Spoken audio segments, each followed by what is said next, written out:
विद्वान और ईर्ष्या, यह बात तो समझ में आती है कि विद्वान तो किसी विषय का बना जाता है और उनके पास उस विषय का, खास विषय का ज्ञान है, चाहे रटकर हो या समझकर हो, ज्ञान है। उससे हटकर उन्हें ज्ञान नहीं है। उन्होंने ईर्ष्या, घृणा, द्वेष, तृष्णा आदि पर शोध नहीं किया है, इसलिए वे जलन में हैं, ईर्ष्या में हैं, वैरभाव में हैं। पर जब जिनका विषय ही अध्यात्म है, वे ईर्ष्या में आते हैं, घृणा में आते हैं, तृष्णा में रहते हैं, आपस में एक दूसरे को विनष्ट कर देना चाहते हैं, तो बड़ा ताज्जुब होता है, बड़ा आश्चर्य होता है कि आखिर इन्होंने धर्म के नाम पर सीखा क्या, समझा क्या। यानी इन्होंने धर्म में पकड़ नहीं बनाई, धर्म को गहराई से समझने का प्रयास नहीं किया, सिर्फ ये नकल करने की प्रवृत्ति में प्रवेश कर ईश्वर को खोजने में लग गए, जो कि अध्यात्म की अंतिम कक्षा का विषय है। इन्होंने कभी अध्यात्म के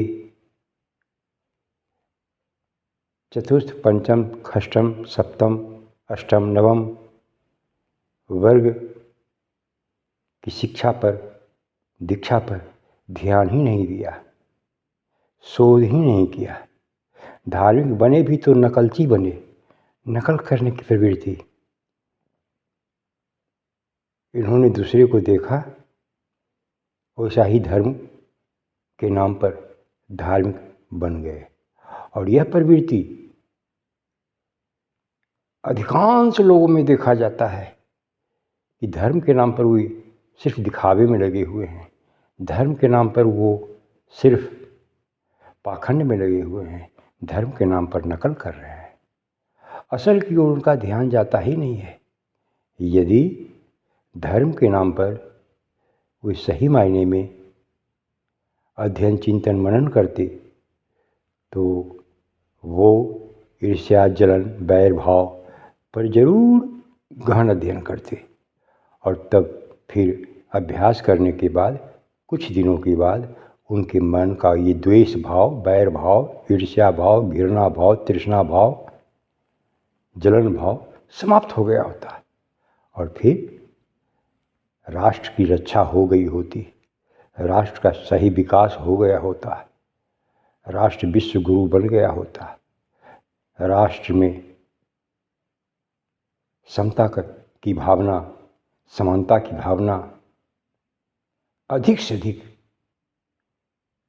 पनप रही होती, बढ़ रही होती। लेकिन ईर्ष्या, जलन, द्वेष, वैरभाव, घृणा, आपसी मनभेद ने मनुष्य को ऊपर से तो धार्मिक बना दिया, लेकिन भीतर से अधर्म में डूबे रहे। ऊपर से तो देवता बने दिखाई पड़ते रहे, पर भीतर से उनके अंदर का दानव भयंकर रूप में जगा हुआ था। यही कारण था कि देश हमारा गुलाम हुआ, यही कारण था कि देश हमारा कमज़ोर हुआ, यही कारण था कि देश में आज भी गरीबी बढ़ रही है, असमानता बढ़ रही है, जात पात, छुआछूत, ऊंच नीच का भेदभाव बढ़ता ही जा रहा है, जबकि हम धर्म प्रधान देश में जी रहे हैं।